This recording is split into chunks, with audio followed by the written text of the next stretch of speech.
Siemaneczko, to jest Pingwin na pierwszym kanale, na pierwszym filmiku. Dajcie subskrypcję na początek i łapkę w górę, nie zapomnijcie i dajcie subskrypcję, żeby być na bieżąco z moimi filmikami. I to mój pierwszy kanał i się cieszę. Zamknij się, cicho bądź. Dzisiaj jest z moją siostrą i będę ją uczył grać w Minecrafta, ale to nie wiem w którym odcinku.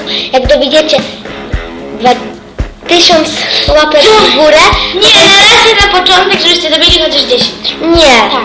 No to, że też będzie 10. Nie.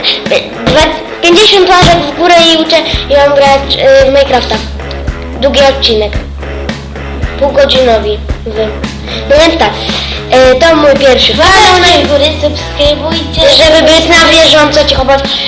Też subskrybujcie Madzia Miś, bo ona też nagrywa na YouTube. Też jest youtuberką. I tak, i kogo jeszcze? I wszystkich. No i innych też możecie subskrybować, bo to moja siostra, Madzia Myśl i tak. Jego też. I w ogóle, tak, Pingwin, tak. Jak nie możecie mnie znaleźć, chyba możecie mnie znaleźć. Możecie mnie znaleźć? Tak, możecie mnie znaleźć na pewno. No więc tak, piszecie Pingwin coś tam i wam wyskoczysko Stu. Ja nie jestem student, ale w ogóle tak. To mój pierwszy odcinek na YouTubie i następnym jak dobijacie 50 łapek w górę, no to uczę ją grać w Minecrafta. No tak. I codziennie będzie o 50 łapek w górę się powiększać. A później nagramy coś, jakiś vlog, czy coś. Nie no, vlogów to nie. No, pa.